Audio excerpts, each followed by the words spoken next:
Macmillan Audio presents Frank and Ava in Love and War by John Brady. Read for you by Adam Grupper.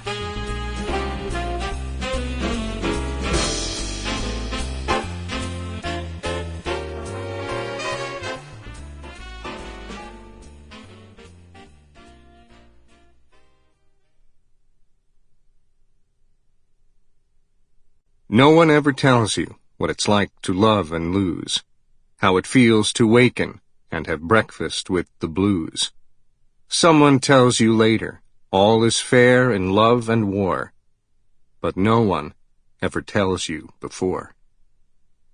No One Ever Tells You, by Carol Coates and Hub Atwood. Recorded by Frank Sinatra, Los Angeles, April 9th, 1956. Capitol Records, A Swingin' Affair. Arrangement by Nelson Riddle. Prologue. This is a story of love and war that begins in the 1940s, Hollywood's so-called golden age, when celebrity and stardom were different from what they are today.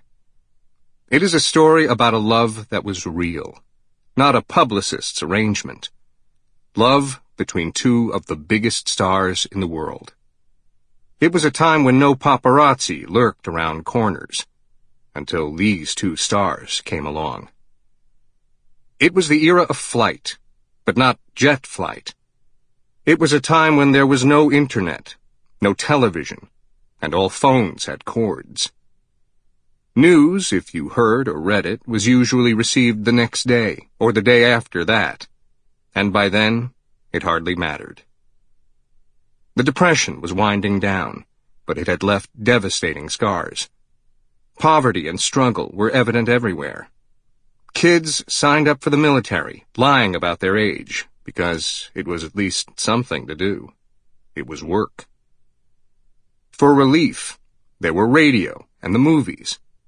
If you wanted to see a movie, you went to a theater, which 95 million people in a nation of 132 million, did at least once a week. There were some exceptions, but movies weren't really that good. They didn't have to be. They were the only game in town. And because the studios that produced films also owned the theaters, they could smugly guarantee that none would do badly. Movie making was a billion-dollar business, the sixth largest industry in the United States. In Hollywood, the studios were called dream factories, emphasis on factories. Stars were like factory workers, certainly well paid, but not celebrities the way they are today. There was no actors' union then.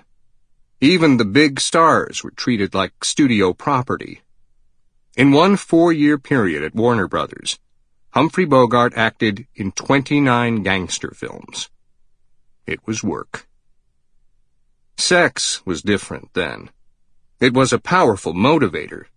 People often married for it, and marriages lasted longer. There was no birth control pill.